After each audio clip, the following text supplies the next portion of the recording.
大家好，欢迎来到明星新闻中国渠道。本期视频内容均基于真实资料整理，力求客观呈现。视频画面未使用AI生成，仅封面由 Canva 制作。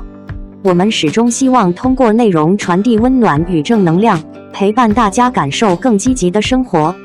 赵丽颖纪梵希全球代言太惊艳，离婚后事业逆袭，从农村姑娘活成大女主。近日，纪梵希官方释出一组全球广告大片，画面一经发布便迅速引爆社交网络。镜头中的赵丽颖身着一袭极具力量感与高级质感的造型，姿态从容而坚定，目光清冷却不失锋芒，仿佛在无声宣告一种不被定义的自我主张。曾几何时，她被婚姻变故推上舆论风口，被贴上弃妇的标签，成为外界议论与揣测的焦点。而如今，她却以国际奢侈品牌全球代言人的身份站上更广阔的舞台，用一份份实打实的事业成绩单，把那些关于婚后碧亮的刻板印象击得粉碎。她不再只是话题中心的角色，而是成为资源与实力并行的代表，也活成了内娱语境中独立女性最具象的样本之一。谁能想到，这个在纪梵希广告中气场全开的女人，出发点曾如此普通。赵丽颖出生于河北廊坊的一个普通农村家庭，没有显赫背景，也没有资源加持，甚至连一条通往娱乐圈的捷径都不曾拥有。她所能依靠的，只有那股近乎倔强的韧劲与不愿服输的劲头。在娱乐圈这个竞争激烈、更新极快的环境里，她一走就是10多年，从最初的龙套角色开始，在无数不起眼的镜头里一点点积累经验与存在感。她曾被质疑圆脸不适合当主角，也曾在边缘角色中被忽视，但她没有停下脚步。直到花千骨楚乔传相继成为爆款，她才真正凭借一个又一个被观众记住的角色站稳顶流位置。她的每一步都不是被选择，而是靠自己硬生生拼出来的。回望赵丽颖与冯绍峰这段曾被万众期待的婚姻，起初的确像一段被光环笼罩的佳话。2018年，两人因合作古装剧结缘，因戏生情，随后迅速官宣领证，4年迎来了爱情的结晶。那段时间，他们在公开场合的同框总是显得默契自然，互动之间流露出的甜蜜也让外界一度相信这是天作之合。粉丝与媒体纷纷将他们视为娱乐圈的模范夫妻，各类资源与商业代言也在热度加持下水涨船高，仿佛未来一片光明。然而，婚姻从来不是外界看到的那样简单明亮。赵丽颖一路从底层走来，事业心极强，做事果断，有主见。她习惯掌控自己的节奏，也从不愿轻易为任何人让渡人生的主动权。而冯绍峰性格内敛敏感，更倾向于安稳与低调的生活方式，对名利的执念相对淡薄。两种截然不同的人生节奏，在日常生活的细枝末节中不断碰撞，最初或许还能磨合，但时间一久，裂缝便逐渐显现并扩大。除了性格差异，两人在家庭背景与消费观念上的分歧同样明显。赵丽颖生活务实，对家庭事务亲力亲为，更在意生活本身的踏实与烟火气。而冯绍峰成长于相对优渥的环境，对金钱与家庭责任的理解方式与他并不一致。这些看似细小却持续累积的差异，最终一点点侵蚀了关系的稳定性。同框越来越少，分居传闻随之而来，尽管双方曾尝试修复，但横亘其间的分歧始终难以真正跨越。直到离婚消息正式公布的那一天，舆论瞬间哗然，有人惋惜这段曾被看好的结合，也有人带着恶意揣测背后的隐情。而赵丽颖始终没有过多回应，她只是沉默地将情绪收拢，把生活重新交还给事业。离婚之后的赵丽颖，像是被按下了人生的重启键，整个人进入了一种更清晰也更坚定的状态。从风吹半夏中敢闯敢拼、锋芒毕露的女企业家许半夏，到幸福到万家中扎根乡土、坚韧执拗的农村女性何幸福，她她用一个又一个极具生命力的角色不断刷新外界对她的认知，也证明了自己极强的角色塑造能力与演员的可塑性。与此同时，越来越多高质量的影视与商业资源向她靠拢，她的国民度与商业价值不仅没有因婚姻变化而下滑，反而呈现出持续上升的趋势。在国内市场站稳脚跟之后，她又一步步走向更大的国际舞台，成为纪梵希全球品牌代言人，在更高维度的时尚语境中完成自我表达。从婚姻的低谷到事业的高峰，赵丽颖用自己的经历给出了一种清晰而有力的回答：女性从来不是婚姻的附属品，也不必依附任何身份标签来证明价值。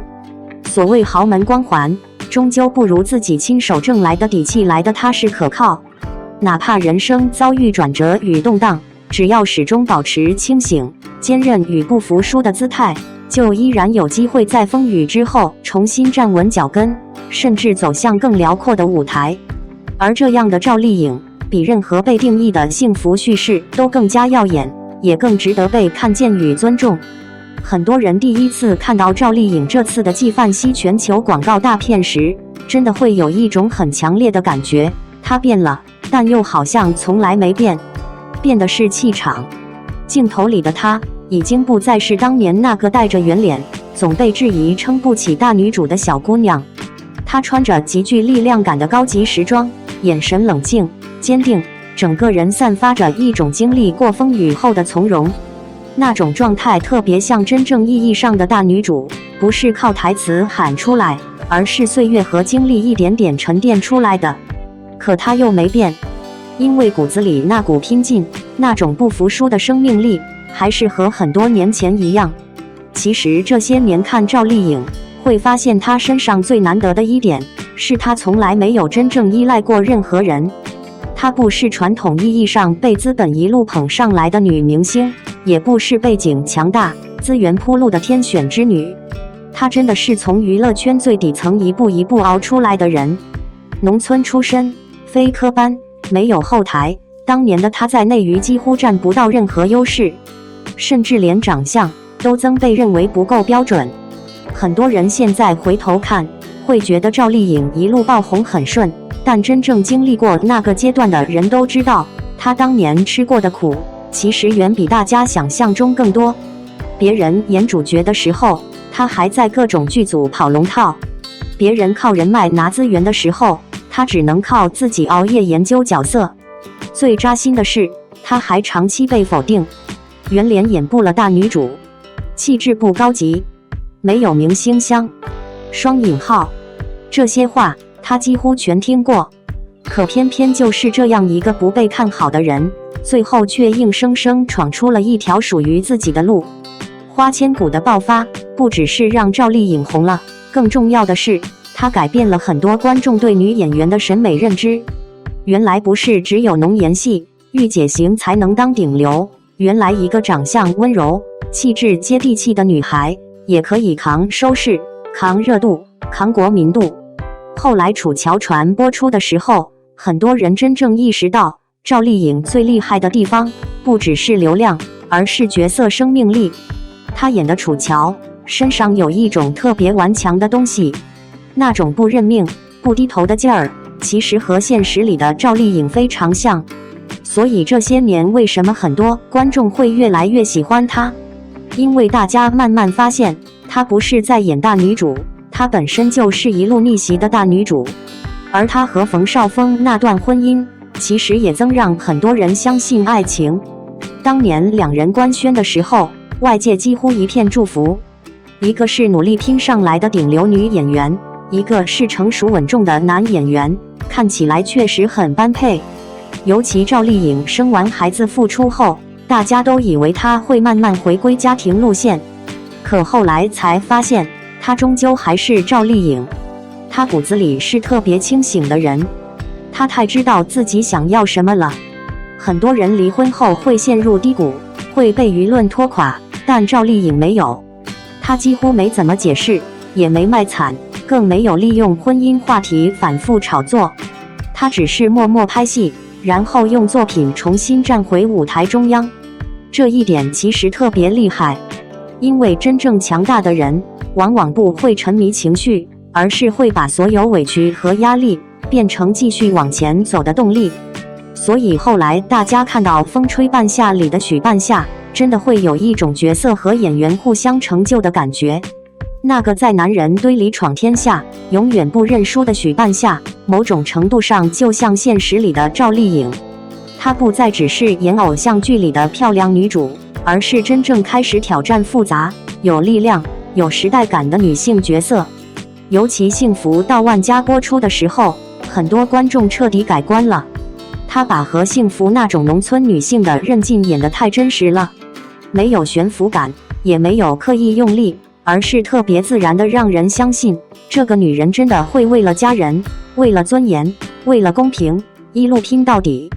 那一刻，大家突然发现，赵丽颖已经不是单纯的流量花了，她正在往真正的实力派演员方向走。而现在，她又拿下纪梵希全球代言，这件事为什么让很多粉丝特别激动？因为它不仅仅是一个商务合作那么简单，它更像一种象征。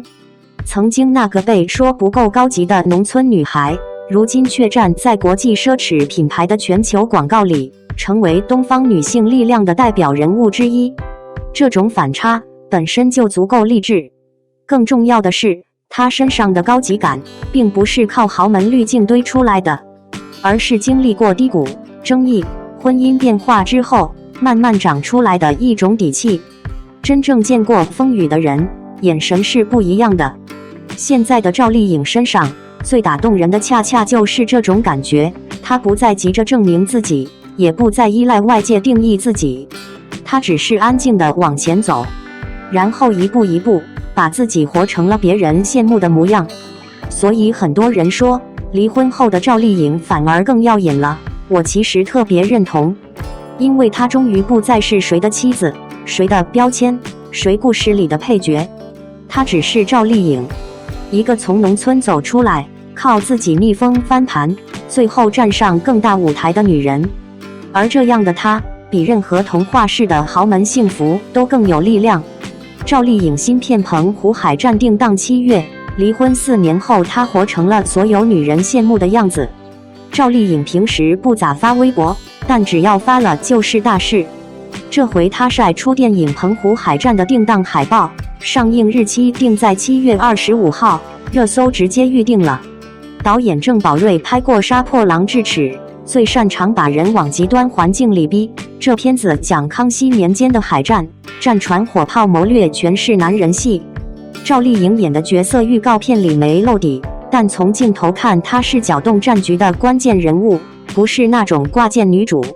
平台想看人数已经破了60万，有影评人放话说，这可能是她冲下一个影后奖杯的投名状。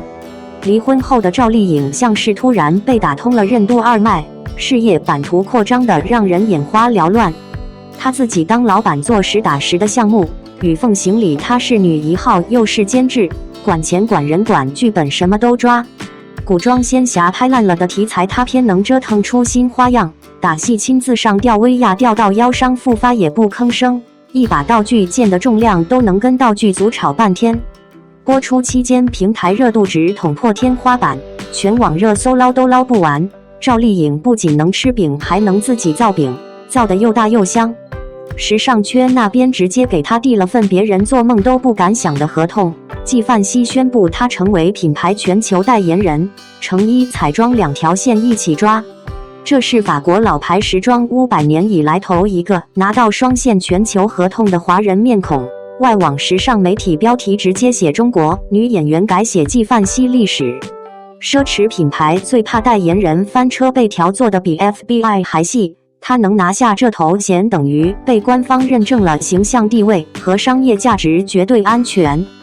回头看10几年前那个被笑土气没时尚感的圆脸姑娘，这巴掌打得够响。赵丽颖和冯绍峰的感情线拉得突然断得更突然，两人在《西游记女儿国》里演唐僧，和国王戏里遗憾，戏外却看对了眼。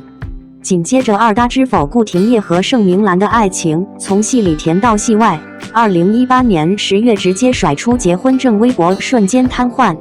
5个月后，儿子想出生进度条拉得飞快，可偏偏从官宣那天起，不看好的人就比看好的人多。冯绍峰绯闻女友名单能凑一桌麻将，网友戏称他女神收割机，赵丽颖粉丝担心他 hold 不住这个男人。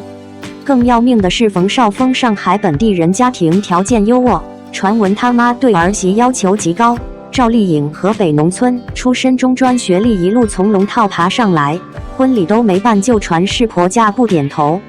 2021年4月23日，两人用同一句话给婚姻盖了棺，和平分手，孩子共同抚养，体面的像教科书。可吃瓜群众哪里肯吃这么素的瓜？离婚原因被编出几十个版本，婆媳矛盾，冯绍峰桃花不断，还有人造谣他带球逼婚分走几个亿。泼向他的脏水一盆接一盆，换个人可能早开直播哭天喊的了。赵丽颖的处理方式是关掉评论哦，带孩子搬家一句废话没有。冯绍峰离婚后时不时被拍到深夜情绪低落，还被家人安排相亲，状态明显掉了几个档。这两个人离婚后的活法像照镜子，一个越来越稳，一个越来越飘。离婚对很多女人是天塌的大事，可到了赵丽颖这儿更像一剂狠药，把她骨子里的劲全炸出来了。没上过专业院校，中专学空乘，误打误撞参加选秀才踏进娱乐圈，前7年就是个背景板丫鬟、路人尸体，什么都演。2013年陆贞传奇让她第一次尝到红的滋味，2年后花千骨直接把她抬上收视女王宝座，网络播放量破200亿。离婚后她没给大众一点同情的机会，产后火速复工接的戏一本比一本狠。幸福到万家里她是认死理的农村媳妇，敢跟全村硬刚。风吹半夏里她演白手起家的女老板，在男人堆里抢饭吃。靠着许半夏这个角色，她把飞天奖优秀女演员奖杯抱回了家。颁奖那天眼眶红着说，没想到这么好的事能落到自己头上。离婚没把她变成祥林嫂，反而把她打磨得更清醒。她不再是谁的附属品，不用在婚姻里找安全感，只管演想演的戏，当想当的人。那些等着看她笑话叫她豪门弃妇的人，终于彻底闭嘴了。从河北农村走出来的普通姑娘，到手握国际代言、自己造饼的资本玩家，赵丽颖走了快20年。她拿所有精力换了一句话：女人最大的底气从来不是嫁进什么豪门，而是把自己活成豪门。说真的，这几年看着赵丽颖一路走过来，会越来越明白一个道理：有些女人的人生真的不是靠嫁得好赢的，而是靠自己一步一步拼出来的。如今澎湖海战正式定档7月25日，很多人都在讨论他这次能不能再冲奖，但我更感慨的是，离婚4年后的赵丽颖已经彻底活成了另一种层次。她现在身上最吸引人的东西，早就不是冯绍峰前妻这个标签了，而是一种特别硬气、特别清醒的生命力。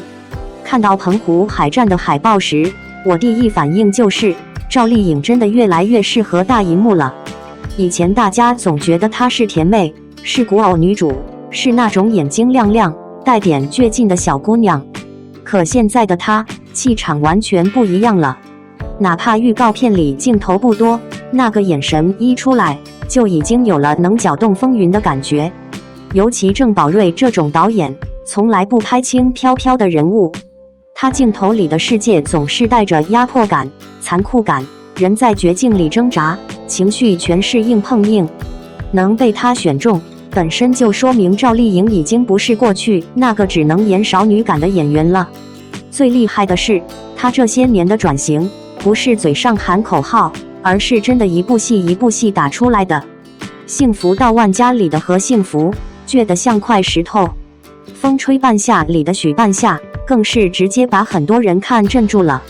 那个在钢铁堆里摸爬滚打，被男人轻视却偏偏能闯出一片天的女人，赵丽颖演得特别真实。她不是那种悬浮的大女主，而是真有一股底层往上爬得很近。也正因为这样，很多观众会在她身上看到自己。尤其是30岁、40岁之后的女性，看赵丽颖会特别有共鸣。因为她不是那种一路顺风顺水的人。农村出身，中专学历，没有背景，没有资源，刚进圈那几年什么角色都演过，丫鬟、尸体、路人甲，镜头少得可怜。换成别人，可能早放弃了，但他偏偏熬下来了。所以后来陆贞传奇爆了，花千骨爆了，很多人只看到他红，却忘了他前面吃过多少苦。而他真正让人佩服的，其实是离婚之后。娱乐圈里有太多女明星，一旦婚姻失败，整个人状态就垮了。有人沉迷感情，有人疯狂营销受害者身份，还有人天天在热搜里打感情牌。可赵丽颖没有，她几乎是用一种沉默到极致的方式，把所有风暴都扛过去了。当年离婚消息出来，全网什么难听话都有，有人笑她豪门梦碎，有人说她被婆家嫌弃，还有各种乱七八糟的谣言满天飞。可她从头到尾没卖惨，没哭诉，也没消费过去的感情，她只做了一件事，拼命工作，而且越拼越狠。别人离婚后需要疗伤，她离婚后直接进入升级模式，演戏、做监制、谈商务、拓宽赛道，几乎每一步都踩得特别稳。与凤行出来的时候，很多人才意识到赵丽颖已经不仅仅是演员了，她开始真正掌控项目。这其实特别可怕，因为一个演员红可能靠运气，但一个演员能自己造项目，自己掌控内容，那说明他已经有了行业话语权。以前总有人说赵丽颖土没时尚感，结果现在纪梵希直接给了她全球代言，而且还是成衣和彩妆双线全球代言。这个含金量，业内人一看就懂。奢侈品牌现在选代言人谨慎得不得了，形象、口碑、商业价值、国际影响力，全都要审核。赵丽颖能拿下这种级别的合作，其实已经说明了一切。最让人感慨的是，她现在身上有种特别松弛的高级感。以前她总给人一种很拼命、很紧绷的感觉，像一个害怕掉下来的女孩。但现在不是了，现在的赵丽颖明显更稳了。她不需要靠秀恩爱证明幸福，也不需要靠热搜证明存在感。她只是安安静静演戏，然后一次又一次拿作品说话。这种变化其实特别像很多女人30岁之后的人生。年轻的时候总觉得爱情最重要，婚姻最重要，别人怎么看最重要。可真正经历过一些事之后，才发现人最大的安全感从来不是谁爱你，而是你有没有能力让自己站稳。赵丽颖现在最打动人的地方也正在这里，她没有被婚姻困住，没有被舆论压垮，更没有因为年龄焦虑。相反，她反而在30多岁之后迎来了真正意义上的爆发期。所以很多人羡慕她，根本不是因为她有多红，而是因为她终于活成了自己人生的主角。以前总有人说，女人最好的归宿是嫁个好男人。可看完赵丽颖这些年的经历，越来越觉得那句话可能早就过时了。真正厉害的女人，不是等别人给她遮风挡雨，而是自己活成一棵树，哪怕经历风雨，最后也能站得笔直。而如今的赵丽颖显然已经做到了。38岁离婚带娃反成顶流，赵丽颖用实力打脸复婚传言，这才是真大女主。最近网上又开始流传赵丽颖复婚并且怀孕的各种八卦，说的有鼻子有眼，比如什么冯绍峰母亲送上千万珠宝想促成复合，甚至还有所谓孩子书包上挂着一家3口挂件的细节传闻。但很快赵丽颖工作室就直接出来澄清打脸，这些所谓的爆料通通都是营销号凭空编造的故事。现实中的赵丽颖38岁，早已用电影第20条中郝秀萍这一聋哑人角色证明自己，真正站稳顶流位置的人从来不需要靠婚姻话题来维持热度。甚至连冯绍峰在离婚前都曾说过他很清醒，找不到方向宁可停下来。如今回头看，这句话反而像是一种提前的注解。所谓消失3个月，并不是外界臆测的养胎，而是专注打磨演技的沉淀期。所谓小肚子变化，也不过是休息期间自然的状态调整。至于带娃生活，他一如既往的平稳进行，而那些关于复婚的传言，甚至已经到了他团队可能直接准备律师函应对的程度。说到底，如今还有多少人会把离异妈妈当作事业的绊脚石？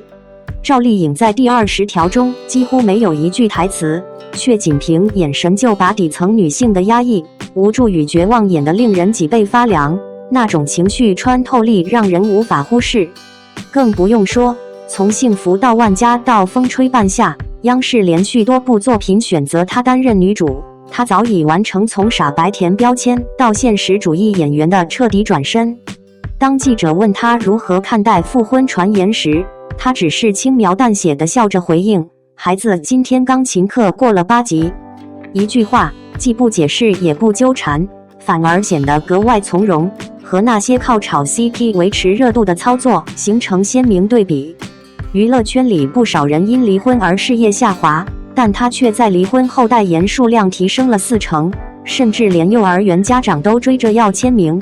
这种反差本身就已经说明问题。38岁的他并没有被年龄限制住，反而把人生阅历转化成了表演厚度。当妈之后，他反而更敢接触现实题材作品，比如在《向阳处的他》中主动要求素颜出镜，把最真实的状态交给镜头。路演时被问到如何保养，他干脆直接卷起袖子，展示健身后清晰的肌肉线条，那种自律与力量感比任何营销都更有说服力。最近一些路透照片里，她穿着宽松卫衣又被误传疑似怀孕，但事实上她只是去儿童医院做公益活动，包里装的全是给白血病患儿准备的手工饼干。那些期待她靠婚姻话题博眼球的人或许该醒醒了，当代独立女性早已不再需要用婚姻定义价值。正如她在星空演讲中说的那句话：“我的高光时刻从来不需要别人盖章认证。”双引号。很多人现在再回头看赵丽颖，会突然发现她早已经不是当年那个只会演甜宠和古偶的小姑娘了。真正让人佩服的不是她一直红，而是她在人生最难的时候反而完成了最彻底的蜕变。这几年娱乐圈对女演员其实很残酷，尤其是过了35岁离婚还带着孩子的女明星，几乎都会被外界默认热度下滑，市场缩水。可赵丽颖偏偏走出了完全相反的一条路。别人离婚后拼命营销感情，制造话题，她却把所有声音都留给作品。外界越是盯着她的私生活，她越安静。越多人猜测她是不是复婚，是不是怀孕，她越专注拍戏。这样的女人其实才最厉害。尤其看到这次复婚传闻满天飞的时候，真的有点哭笑不得。什么婆婆送珠宝，什么一家3口挂件，什么秘密养胎，剧情编得比电视剧还详细。但赵丽颖团队回应的特别干脆，没有模棱两可，也没有借机炒热度，直接否认。因为如今的赵丽颖早已经不需要靠这些吸引眼球了。真正让她重新站上高峰的是第20条里的郝秀萍。很多观众看完电影后都沉默了。这个角色没有华丽台词，没有哭天喊地的爆发戏，甚至大部分时间都不能正常表达。可赵丽颖却硬是用眼神把人物的绝望演进了观众心里。尤其那种长期被生活压垮后的麻木感，太真实了。你会发现，她现在最厉害的地方，不再是演得像，而是让人相信这个人物真的存在。其实这才是演员最难的境界。以前总有人嘲笑赵丽颖圆脸不高级，说她只是流量演员，说她靠运气。可这么多年过去，当年那些靠营销站在顶端的人，很多已经慢慢消失了，只有她一步一步把自己熬成了真正的实力派。从花千骨的倔强，到知否李盛明兰的隐忍，再到幸福到万家风吹半夏的现实主义转型，她像是在不断撕掉别人贴在她身上的标签。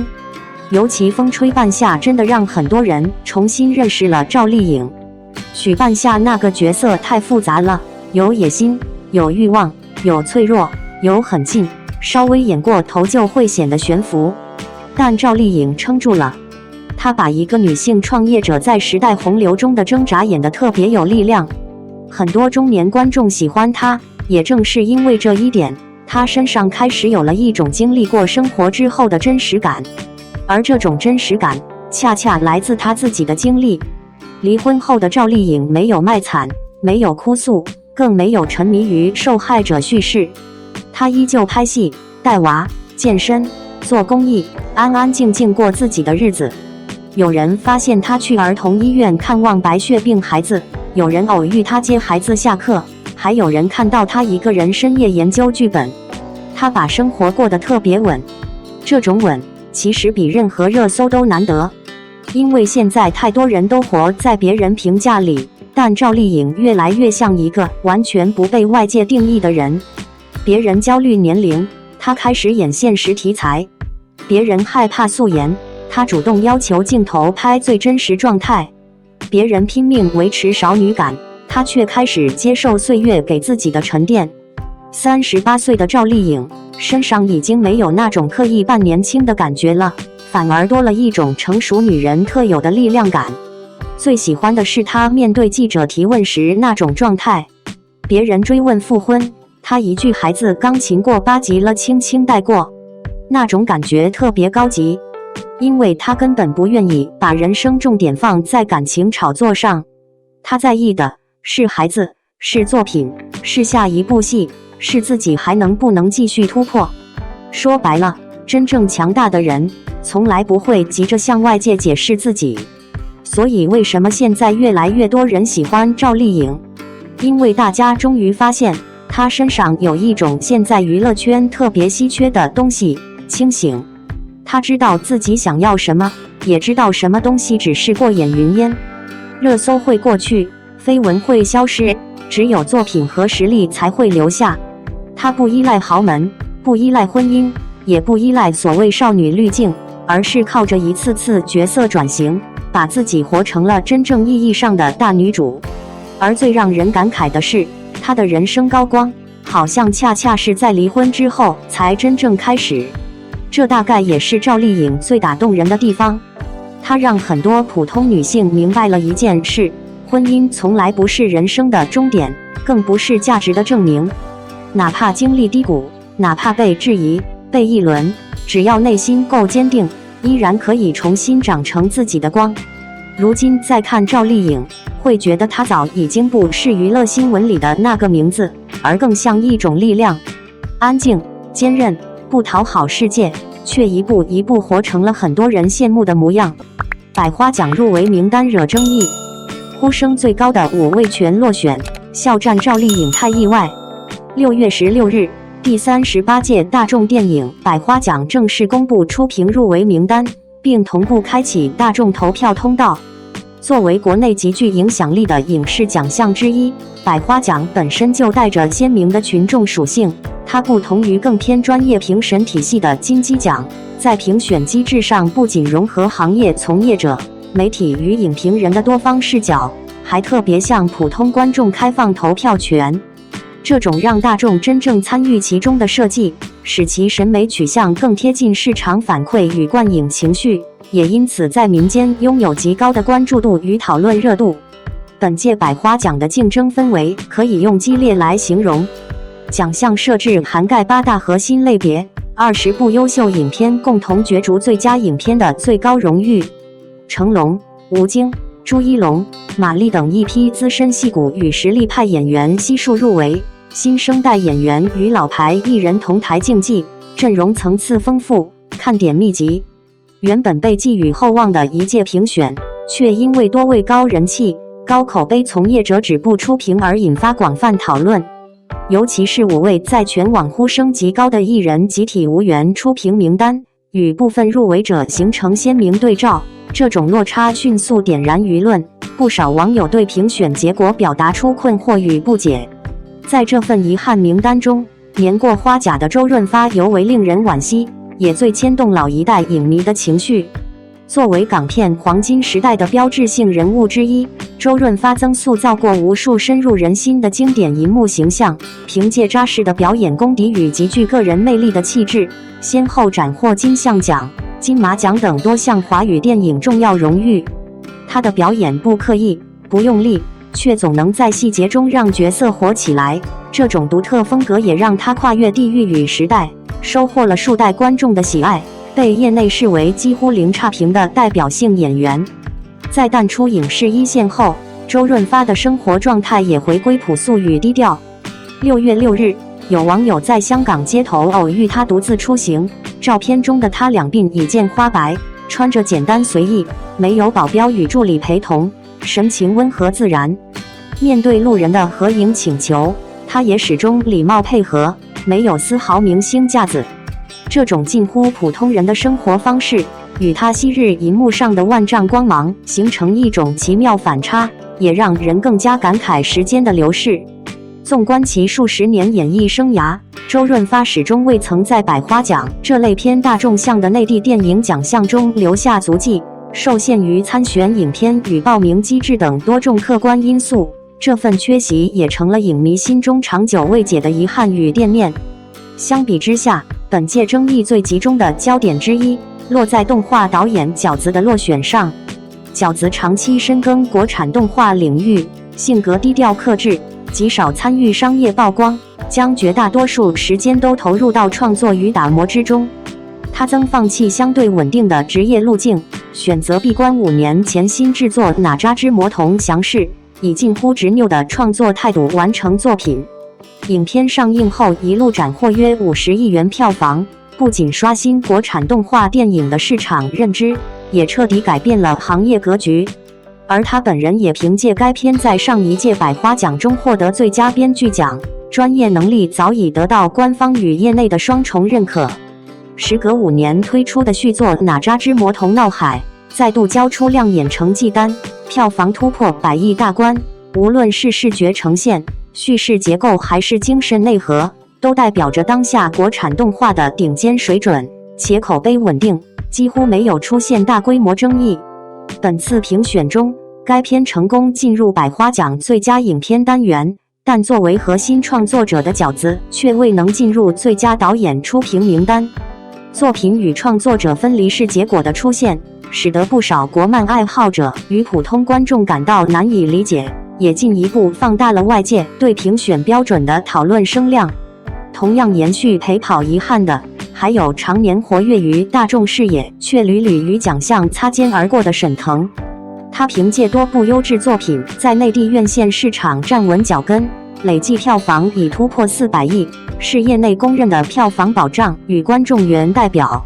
从《夏洛特烦恼》西红柿首富到近年来的《满江红抓娃娃》，他的作品既能保持喜剧的市场吸引力，又逐渐突破类型边界，实现口碑与票房的双重收获。然而在历届主流奖项评选中，沈腾多次遭遇遗憾落选，甚至出现同剧组配角集体入围，唯独男主缺席的争议情况。本届百花奖中，他携《飞驰人生3》抓娃娃2部热门作品参选，2部影片均进入最佳影片单元，马丽、尹正等同组演员顺利进入初评名单，而作为核心主演的他却再次止步初评，这一结果再次引发外界讨论。赵丽颖与肖战的双双落选，则将本届百花奖的舆论热度推向新的高点。两人近年来逐渐摆脱流量标签，通过持续稳定的作品输出，积累了扎实的观众基础与路人认可度。赵丽颖多年深耕表演领域，在发展节奏上保持克制与选择性，坚持宁缺毋滥的选片原则，专注于现实题材作品的表达与人物细节的刻画。本次参选影片聚焦底层小人物，他在其中精准呈现角色在困境中的挣扎与隐忍，表演获得不少影评人的认可。他在电视剧领域以及其飞天奖与金鹰奖等重要荣誉，距离大满贯仅1步之遥，但转向电影赛道后多次冲击主流奖项均未成功，本届依旧未能突破初评关口。肖战近年的表演成长同样肉眼可现，他逐渐跳脱流量舒适区，主动尝试武侠、抗战等高难度题材，在拍摄过程中亲自完成大量高强度动作戏，并在台词与表演细节上持续打磨，努力重塑大众对流量演员的固有认知。本次他携2部风格差异明显的影片参选，角色跨度大，人物反差强，整体完成度获得业内一定认可，但最终仍未进入电影奖项初评名单。当这5位兼具人气与实力的从业者同时止步初评，关于本届百花奖评选标准的讨论也随之升温，争议与疑问在舆论场中持续发酵。很多人看到这届百花奖初评名单的时候，第一反应其实不是谁入围了，而是怎么又是他没进。尤其当周润发、饺子、沈腾、赵丽颖、肖战这5位名字同时缺席时，那种落差感一下就冲上来了。因为这几个人恰恰是这几年观众讨论度最高、路人缘最强、作品最容易出圈的一批从业者。说实话，百花奖这些年之所以一直有热度，就是因为它和普通观众离得近，很多人愿意关注它，不只是看专业评委怎么选，更是想看看大众审美到底站在哪一边。所以当观众心里默认的热门人选集体落空，争议自然会出现。尤其看到周润发没有进入名单，很多老观众是真的会感慨，因为对一代人来说，周润发已经不仅仅是演员，而是一种时代记忆。英雄本色里的小马哥，赌神里的高进，那种松弛、自信、带点江湖气的魅力，到今天依旧没人能完全复制。最难得的是，他红了一辈子，却始终没有距离感。前阵子网友在香港街头偶遇他，一个人慢悠悠散步，头发白了，人也老了，可那种亲切感还是一下把大家拉回港片黄金时代。很多人替他遗憾，其实不是为了一个奖，而是觉得这样影响过华语电影的人，理应被更多主流奖项认真记住。而导演饺子的落选，更让不少年轻观众不理解。哪吒系列这些年几乎是国产动画的天花板，从第1部横空出世到第2部票房破100亿，它已经不只是动画片那么简单，而是真正让国漫被更多成年人认可的作品。很多观众觉得，既然电影能进最佳影片，为什么核心创作者却没进导演名单？这种作品被认可，人却没被认可的割裂感，才是争议最大的地方。至于沈腾，大家已经快从意难平变成习惯性心疼了，因为这些年他太稳定了，稳定的票房，稳定的观众缘，稳定的喜剧输出。可偏偏在主流奖项里，他总像差最后一步。其实很多人过去对喜剧演员有偏见，总觉得让人笑不如让人哭高级。但真正懂电影的人都知道，喜剧节奏、情绪控制、人物状态往往更难。沈腾这些年其实一直在突破，他已经不只是单纯搞笑，而是在尝试把小人物的荒诞感、无奈感一起演出来。所以这次再次止步出评，才会让很多观众觉得可惜。而讨论度最高的还是赵丽颖和肖战，因为他们2个人恰恰代表了如今内娱最敏感的一件事：流量演员到底能不能真正被主流认可？赵丽颖这些年的变化，其实很多观众都看在眼里。她已经很久没有停留在偶像剧女主的舒适区了。从风吹半夏到现实题材作品，她一直在主动往更难、更接地气的人物里扎。她现在演戏最厉害的一点，是那种生活感，不再追求漂亮镜头，而是真能让人看到普通女性的疲惫、隐忍和倔强。尤其她身上还有一种很特别的韧劲，从农村姑娘一路走到今天，没有背景，没有捷径，全靠自己一点点熬出来。所以很多观众喜欢她，不只是因为角色，更因为她身上那股不服输的生命力。也正因为如此，当她一次次接近主流奖项，又一次次遗憾错过时，观众情绪才会这么强烈。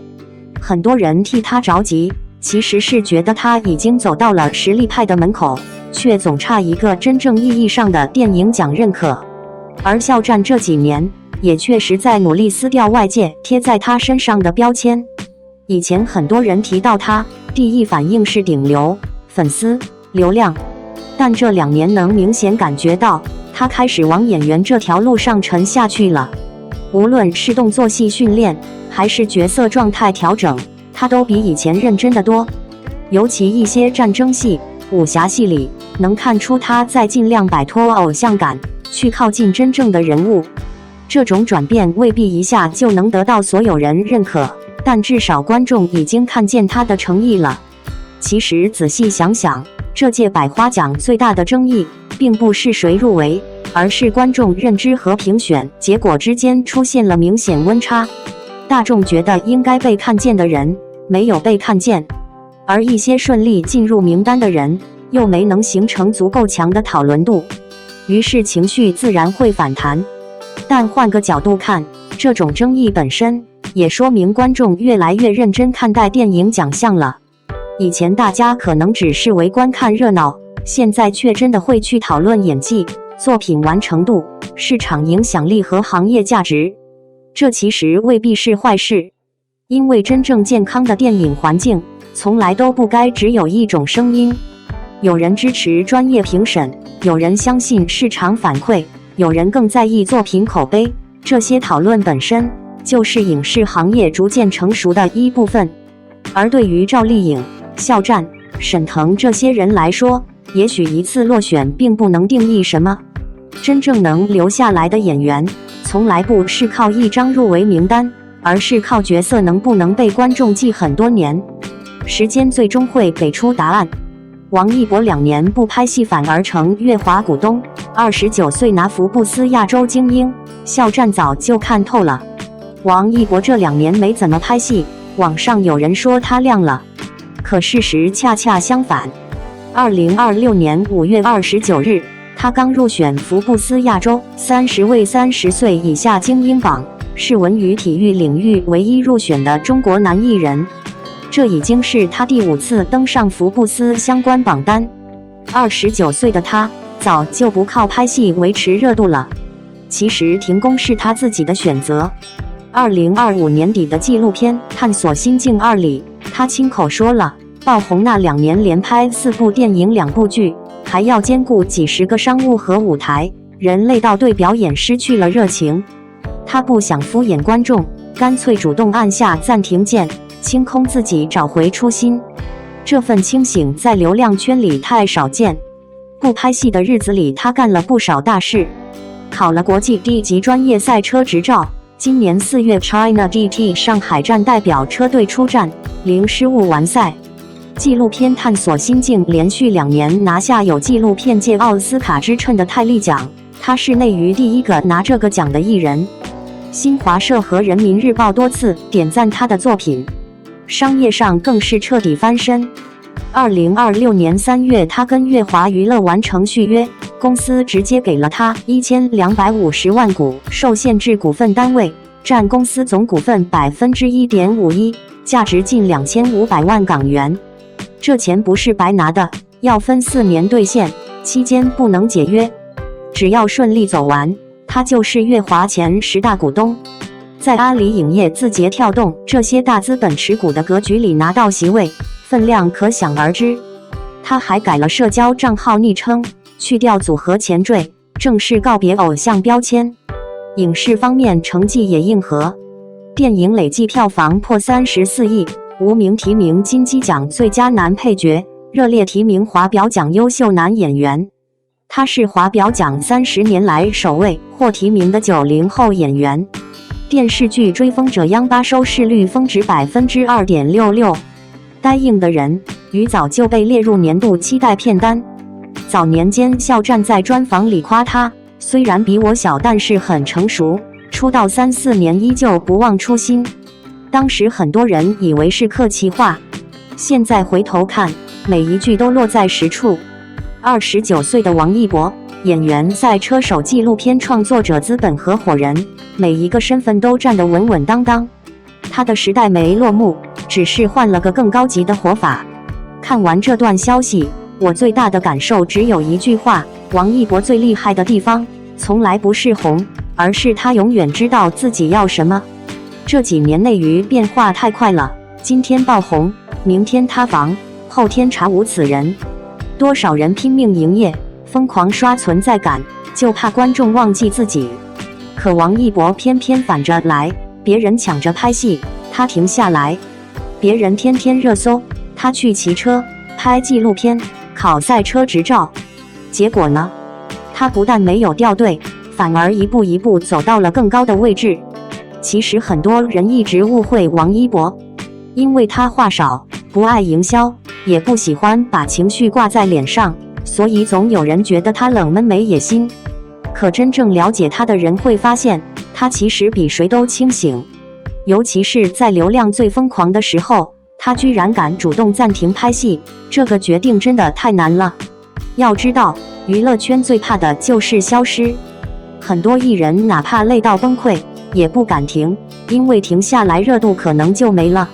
但王一博不一样，他宁愿慢一点，也不愿意敷衍观众。纪录片里那句对表演失去热情，听起来轻描淡写，其实特别真实。一个演员如果只是机械式工作，没有热爱，拍出来的东西观众一定能感觉到。所以他选择抽离、沉淀，重新找回初心。我反而觉得这是一个成熟演员最难得的品质。而且这2年，他根本不是消失，而是在悄悄升级自己的人生。很多人只看到他不进组，却没看到他已经把人生完成了多线程模式。赛车、纪录片、商业、电影、资本布局，每一条线他都做得有模有样。尤其赛车这件事，我真的越来越佩服他。娱乐圈喜欢赛车的人不少，但真正敢下场、长期训练、考专业执照、正式比赛的人没几个。王一博不是玩票性质，他是真的把它当成一项专业去做。China GT 零失误完赛那一刻，我突然理解为什么那么多人说他骨子里特别狠。因为赛车不是靠流量就能完成的，技术、体能、心理素质缺一不可。你可以不喜欢他，但很难否认他的执行力。还有纪录片探索心境，很多流量艺人都拍过所谓正能量作品，但大多数只是包装。可王一博的纪录片能连续2年拿下国际奖项，这已经不是粉丝自嗨了，而是真正被专业领域认可。最关键的是，他拍这些东西的时候，没有那种刻意说教的感觉，他只是安安静静去体验、去记录、去表达。现在这个时代，能沉下心做内容的人本来就越来越少，所以你会发现王一博这些年的变化特别明显。以前大家总说他是偶像，现在再看，他早就不只是偶像了。尤其这次拿到乐华股份，真的有种身份转换的意味。以前艺人和公司是单纯合作关系，现在他直接成了股东之一。这说明什么？说明资本已经不只是把他当艺人，而是把他当长期价值投资。一个29岁的艺人，能从被包装的人变成参与规则的人，这一步真的不简单。而且最让我感慨的是，他居然一直都没变。从陈情令爆红到现在7、8年过去了，娱乐圈换了一批又一批顶流，可王一博身上始终有一种特别稳定的气质。他不爱卖惨，也不喜欢过度解释。被骂的时候，他很少争辩；被夸的时候，他也不会飘。别人拼命证明自己，他却一直埋头做事。这时候再回头看肖战当年那句评价，虽然比我小，但是很成熟，真的一下子就懂了。那时候很多人觉得只是场面话，可如今再看，肖战其实看得很准。王一博的成熟，从来不是说话老成，而是他很早就知道，真正能走远的人，靠的不是瞬间热度，而是长期价值。现在的王一博，确实已经进入另一个阶段了。演员、赛车手、纪录片创作者、商业股东，每个身份都不是挂名，而是真正做出了成绩。最难得的是，他身上依旧还有那种少年感，不是幼稚，而是一种对热爱的坚持。很多人总爱问，王一博现在还算顶流吗？可我觉得他早已经不需要顶流这个标签了，因为有些人还在流量游戏里竞争，有些人已经开始经营自己的人生版图。王一博显然属于后者，他不是没拍戏，他只是没有停下成长。感谢您观看视频，如果您觉得本时事通讯有用，请不要忘记点赞、评论和订阅。祝您生活愉快，充满活力，再见。